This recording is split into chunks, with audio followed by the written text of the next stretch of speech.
ಬೆಳಗಾವಿ ಜನರಿಗೆ ಬೇಸಿಗೆಗಾಲದಲ್ಲಿ ಮಾರ್ಚ್ ನಂತರ 8-10 ದಿವಸಕ್ಕೆ ಒಂದು ಸಲ ಕುಡಿಯೋದಕ್ಕೆ ನೀರು ಬರ್ತದೆ. ಹೀಗಾಗಿ ಇಲ್ಲಿಯೇ ನೀರಾವರಿ ತೊಂದರೆ ಇರುವಾಗ ಹುಬ್ಬಳ್ಳಿ ಧಾರವಾಡಕ್ಕೆ ನೀವು ಕೈಗಾರಿಕಾ ಉದ್ಯಮಕ್ಕಾಗಿ ನೀವು ನೀರು ಕೊಟ್ಟರೆ ಬೆಳಗಾವಿ ಜನ ಏನು ಮಾಡಬೇಕು? ಆ ಸಮಯದಲ್ಲಿ ನಾವು ಬಹಳ ಪರಿಶ್ರಮಿಸಬೇಕಂತಲೂ ಈ ಯೋಜನೆ ಈಗಾಗಲೇ ಪ್ರಾರಂಭ ಆಗಿದೆ. ಇದು ಮುಕ್ತಾಯ ಹಂತಕ್ಕೆ ಬಂದಿದೆ ಅನ್ನುವಂಥ ವಿಷಯ ಗೊತ್ತಾಗಿದೆ.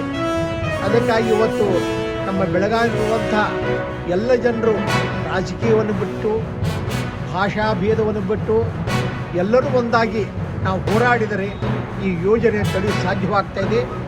ಈ ಯೋಜನೆ ತಡೆಯೋದಕ್ಕಾಗಿ ಇವತ್ತು ಬೆಳಗಾವಿಯ ನಾಗರಿಕರು ಎಲ್ಲರೂ ಕೂಡ ಜಾತಿ ಮತ ಪಂಥ ಭಾಷೆಯಿಂದ ಎಲ್ಲರೂ ಒಂದಾಗಿ ನಿಂತು ಇವತ್ತು ಅದನ್ನು ವಿರೋಧಿಸೋಣ ಅನ್ನೋ ಮಾತಕ್ಕಾಗಿ ಇವತ್ತು ನಾವೆಲ್ಲ ಈ ಮಾರುತಿ ದೇವಸ್ಥಾನದಲ್ಲಿ ಎಲ್ಲ ಸೇರಿ ಇವತ್ತು ಮೀಟಿಂಗ್ ಮಾಡಿದ್ದೀವಿ. ಬಹುಶಃ ಇವತ್ತು ಈ ಮೀಟಿಂಗು ಬಹಳ ಯಶಸ್ವಿಯಾಗಿದೆ. ಮುಂದೆಯೂ ಕೂಡ ಇಂತಹ ಮೀಟಿಂಗ್ಗಳು ಆಗಿ ಆ ಯೋಜನೆ ತಡೆದೋದಕ್ಕೆ ನಾವೆಲ್ಲ ಪ್ರಯತ್ನ ಮಾಡ್ತೀವಿ.